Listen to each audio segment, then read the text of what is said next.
Bendiciones, les habla el hermano Ricardo Álvarez y lo que vamos a compartir hoy día en relación a teología sistemática, bibliología parte 3, son algunos temas misceláneos. Quiere decir que varias diapositivas tendrán un tema independiente y no necesariamente consecutivo. Simplemente tocando algunos puntos que destacan en relación a lo que es la Biblia, cómo nos llegó, capítulos y versículos, su canonicidad. Así que empecemos. La autoridad suprema. Esto es importante porque desde aquí es donde nosotros partimos lo que es nuestra fe, nuestro testimonio y en qué es lo que creemos y a qué le damos importancia en relación a lo que es iglesia, fe, Biblia, libro sagrado, como le quieran llamar ustedes. Ahora, en el cristianismo hay solo tres fuentes posibles de autoridad suprema. La primera es la Iglesia como autoridad suprema. Esta es la posición de la Iglesia Católica Apostólica Romana, que ensalza la tradición a un nivel de igualdad con las Escrituras y reclama para sí el puesto de intérprete de ambas. Eso quiere decir que es la denominación como tal la que interpreta las Escrituras y la que interpreta la historia en relación a las Escrituras y su vida de iglesia. Es la institución, no personas, como se hace en el ámbito evangélico conservador, que se le da la oportunidad a un predicador y ese predicador puede interpretar la Escritura de acuerdo a cómo es motivado por el Espíritu Santo, los estudios, la investigación que él haga. Sino que acá es la iglesia como institución la que dice cómo se interpreta un texto, no son las personas. La segunda fuente posible de autoridad suprema es la razón. El punto de vista es que las escrituras son autorizadas únicamente hasta el punto donde sus relaciones concuerdan con las conclusiones de la razón o pueden ser racionalmente demostradas. Esto es difícil. Para algunas personas solamente se les convence con argumentos y tiene que pasar por su razonamiento o deducciones y poder decir esto sí es autoritativo, esto sí tiene razón, esto sí es importante, pero la Biblia muchas veces tiene algunas cosas que no son dadas a la razón, especialmente los milagros. No se explican a menos que sean de parte de Dios. Y eso va más allá de dar un razonamiento nuestro y poder explicar un milagro, simplemente se reconoce, se acepta y se glorifica a Dios. Y la Biblia como autoridad suprema, posición asumida por las iglesias evangélicas y protestantes, sostiene que las Sagradas Escrituras constituyen la última autoridad, cuyas decisiones son finales en todo lo relacionado a la fe y prácticas cristianas. Entonces, para los conservadores evangélicos, esta es la posición. Es la Biblia la autoridad suprema. Y eso debe permanecer, eso debe ser cuidado. Ahora, en cuanto a los nombres, otro tema, los nombres de la escritura, la Biblia, de la palabra biblos, significa un libro. En Mateo 1:1 se habla del libro de las genealogías. Biblión es un diminutivo de biblos y significa pequeño libro. En Lucas 4:17 se dice que a Jesús se le dio el libro, pero en ese caso usan la palabra biblión, que es un diminutivo. Otros nombres que pueden revisar de acuerdo a los textos que tienen en pantalla en la diapositiva son la escritura, las escrituras y el más común o que nos parece a todos más llamativo y descriptivo es la palabra de Dios. Pablo utiliza por lo menos tres formas: las santas escrituras, sagradas escrituras y también, por supuesto, la palabra de Dios. los símbolos de las escrituras. Primero, entender que un símbolo representa algo de acuerdo al contexto. No es un tipo es fijo. En cambio, el símbolo puede variar de acuerdo al contexto y a qué se está refiriendo. En este caso, tenemos nosotros varios símbolos para la escritura y esos símbolos son reconocibles por nosotros. Por ejemplo, el Salmo 119, 105, lámpara es a mis pies tu palabra y lumbrera a mi camino. Entonces, si necesitamos nosotros reconocer nuestro camino, ver por dónde vamos, ver cuáles son nuestras decisiones, necesitamos de la palabra de Dios. Necesitamos nosotros que esa palabra sea la que nos guíe. Y entonces, solo así, vamos a ver por dónde vamos, cuáles son las posibles consecuencias también de nuestras decisiones, porque es la palabra la que nos está alumbrando. Santiago 1, 23 dice así: porque si alguno es oidor de la palabra, pero no hacedor de ella, este es semejante al hombre que considera en un espejo su rostro natural, porque él se considera a sí mismo, se va y luego olvida cómo era. Mas el que mira atentamente en la perfecta ley de Dios, que esto sería el simbolismo del espejo, la de la libertad, y persevera en ella, no siendo oidor olvidadizo, sino hacedor de la obra, este será bienaventurado en lo que hace. Los símbolos nos ayudan a entender el pensamiento de fondo, o qué es lo que quiere decir tal o cual cosa. En este caso, estos símbolos representan a la palabra de Dios, la escritura, la Biblia. Pueden revisar también cada uno de ellos. En cuanto a las divisiones, esto también para todos nosotros es muy conocido y hablamos fácilmente de lo que es Antiguo Testamento y Nuevo Testamento. El Antiguo Testamento para nosotros se divide en 39 libros. De esta forma, el Pentateuco 5, libros históricos 12, poéticos 5, profetas mayores 5 y profetas menores 12. Pero esa es nuestra división. Ahora, el Antiguo Testamento es la Biblia hebrea. Y la Biblia hebrea se conoce como el Tanaj o Tanakh, dependiendo en qué tipo de comentario ustedes lo encuentren. ¿Y por qué el nombre Tanaj? Es por las tres divisiones principales que tiene la Biblia hebrea, que es Torá, la ley, los profetas, Nevim, y los escritos Ketuvim. De estas tres letras iniciales, más una vocal intermedia, se forma la palabra Tanaj o Tanakh. Son 24. Flavio Josefo los resume en 22. Así que en algunos comentarios ustedes podrán encontrar que son 22 o 24, pero no hay mayor contradicción en ello, es simplemente el orden que se le está dando a algunos de los libros. Para entender, por ejemplo, los profetas son 8 libros. Los primeros profetas, Josué, Jueces, Samuel y Reyes, que así está resumido, y los últimos 4 profetas, Isaías, Jeremías, Ezequiel y los 12. Los 12, en este sentido, en el Tanaj, es un solo libro. Para nosotros, son los 12 profetas menores.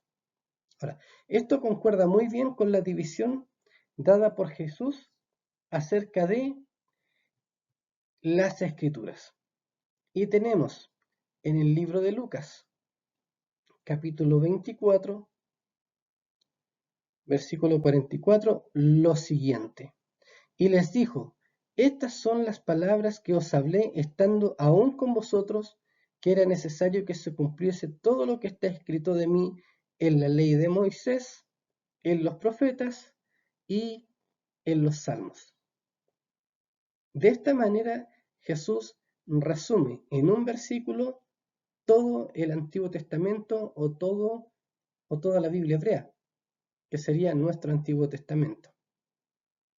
Así que, en una forma resumida, el Antiguo Testamento en algunos versículos se le llama la ley y los profetas. Para el Nuevo Testamento, 27 libros. Hay dos divisiones. La primera puede ser menos conocida para algunos, biográficos 4, Mateo, Marcos, Lucas, Juan, histórico 1, Hechos de los Apóstoles, y los otros llamados pedagógicos, que serían 21 libros, y son todas las epístolas y o cartas. Y habiendo un libro profético, Apocalipsis. Una división más conocida para nosotros es simplemente Evangelios, Hechos, Epístolas de Pablo, Epístolas generales y Apocalipsis. Esa es la división de las Escrituras, Antiguo y Nuevo Testamento. En cuanto a otro tema que es cómo nos llegaron las Escrituras, materiales. No es el libro que tenemos hoy, que manejamos nosotros, sino que se usó piedra, madera, arcilla, cuero, papiro, vitela, pergamino, hasta llegar a lo más parecido a un libro que es un códice. El códice es un manuscrito en forma de libro en vez de rollo, los anteriores eran rollos. Y este estaba cosido en el lomo del libro, y de esa forma, para nosotros, no lo llamaríamos un códice, lo llamaríamos simplemente un libro que está amarradito. ¿Ya? Los idiomas usados. Hay 3 idiomas usados. El hebreo, el arameo, que nos quedan algunas palabras que estas se han ido traduciendo o se explican especialmente en el Evangelio de Marcos. Talitakumi, que es a ti te digo levántate. Efata, que significa sea abierto.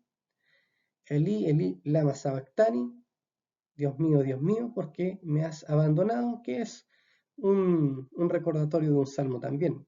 Abba, Padre, y Maranata, el Señor viene. El griego usado en la escritura del Nuevo Testamento es el griego koiné, que es el griego popular.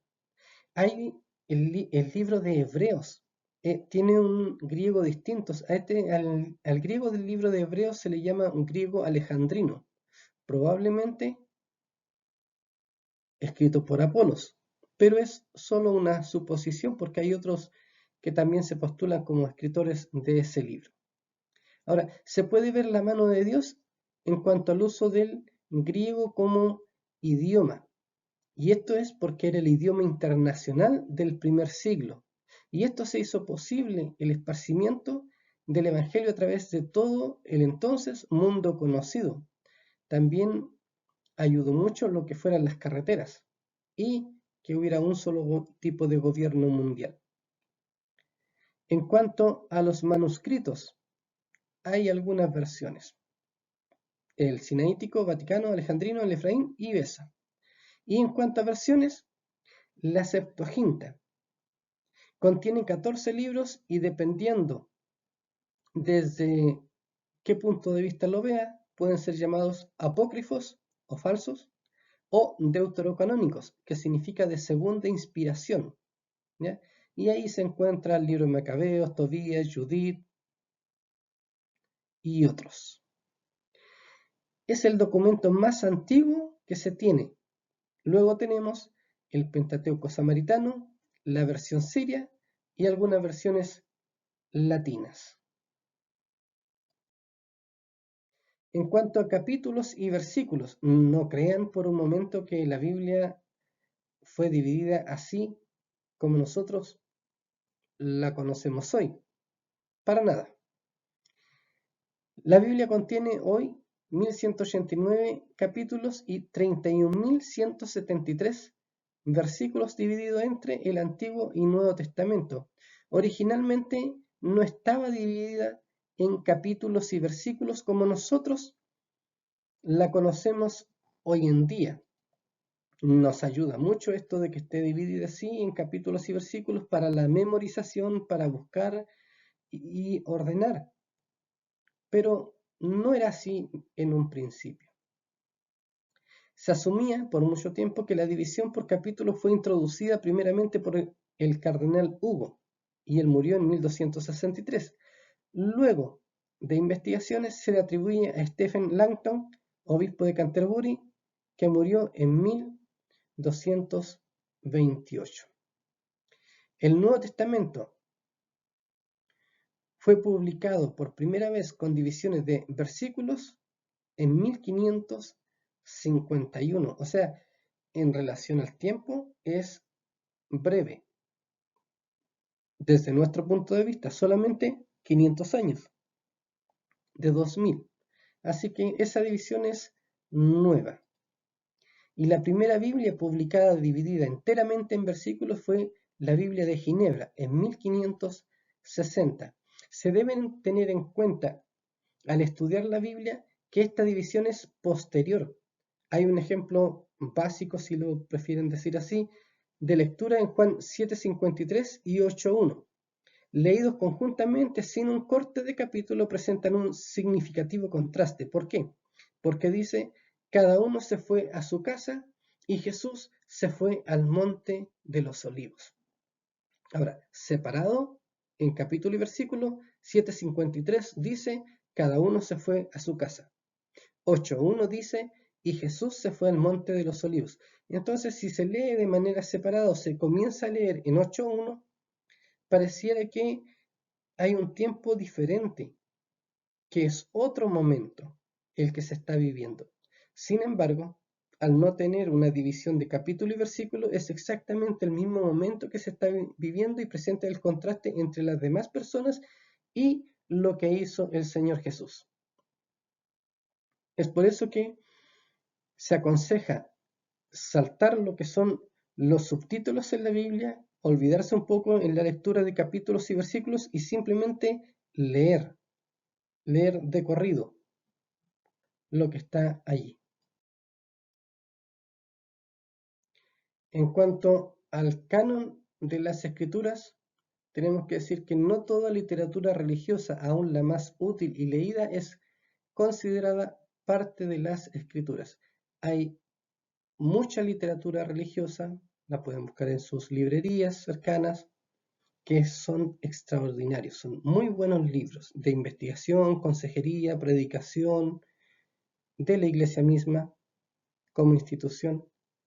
Entonces, es buena literatura, vale la pena leerla, pero no son parte de las escrituras.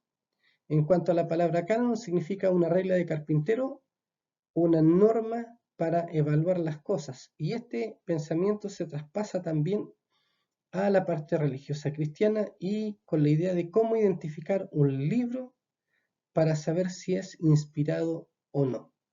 En el Antiguo Testamento, Esdras es considerado el primero en formar un canon y fijado probablemente en el Concilio de Yamian, año 90 a 100 después de Cristo. Después que se destruyó Jerusalén, ellos viajaron al noreste y allí entonces fijaron un centro, el Sanedrín, con muchos representantes y fijaron el canon definitivo del Antiguo Testamento. En el Nuevo Testamento, la lista más antigua por Melitón, obispo de Sardis. Y luego mencionamos también a Marción, considerado un hereje, cerca del año 140, porque él fijó un canon distinto. Él era dualista y veía al Dios del Antiguo Testamento de una forma y al del Nuevo Testamento un Dios de amor.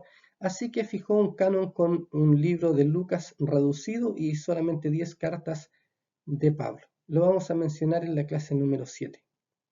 Luego tenemos el canon Muratori, el 180, el de Atanasio, 367, y es el primer canon completo del Nuevo Testamento. El actual canon fue reconocido oficialmente por parte del Concilio de Cartago en el 397 y por la Iglesia Oriental alrededor del año 500. De esa forma tenemos entonces un canon completo del Nuevo Testamento. En cuanto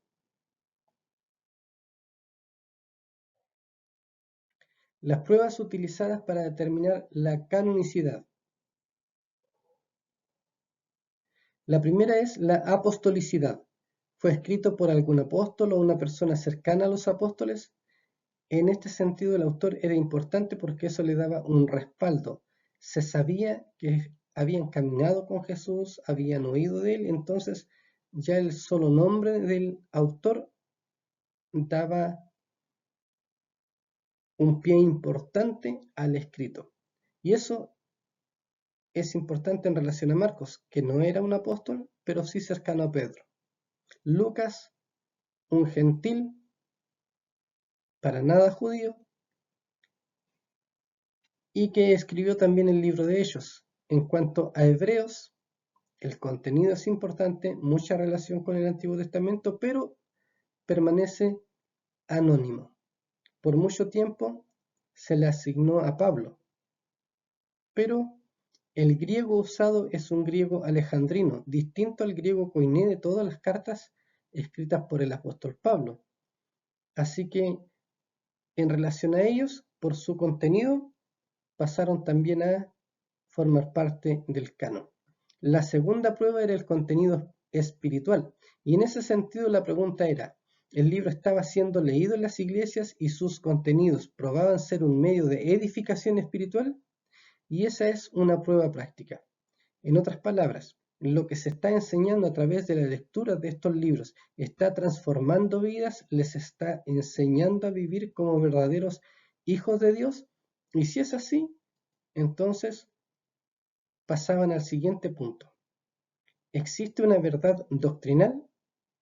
¿Era el contenido de los libros recto en doctrina? Si era considerado contrario a lo ya aceptado, era rechazado. Entonces, ¿cuál es la doctrina de los apóstoles? Tiene 3 puntos. Jesús es el Mesías, Jesús resucitó, Jesús vendrá. Esa es la doctrina de los apóstoles. Se sostiene en esos 3 puntos y nosotros haríamos bien en retomar eso de nuevo. ¿Ya? Lo cuarto, ¿presentaba utilidad el escrito? El libro era reconocido universalmente en las iglesias y citado ampliamente por los padres de la iglesia. Es decir, un libro, sea Evangelio o alguna de las cartas de los apóstoles, ¿era leído en varias iglesias o solamente en una? Si era leído solamente en una de las iglesias, entonces no presentaba una utilidad hacia los demás creyentes. Debía ser este libro leído, citado regularmente en varias congregaciones. Si cada uno de estos puntos presenta una respuesta positiva, entonces se llegaba a lo importante. Este libro tiene inspiración divina. Daba verdadera evidencia de inspiración divina y esa era la prueba fundamental. Todo daba lugar finalmente a este aspecto. Entonces, para fijar un libro del Nuevo Testamento como aceptado, tenía que responder de manera positiva a estos 5 puntos. De esa forma, no cualquier libro era aceptado en el canon, solo aquellos que probaban de forma positiva cada uno de estos aspectos. De esa forma, tenemos lo que hoy conocemos como el Nuevo Testamento. El Señor les bendiga.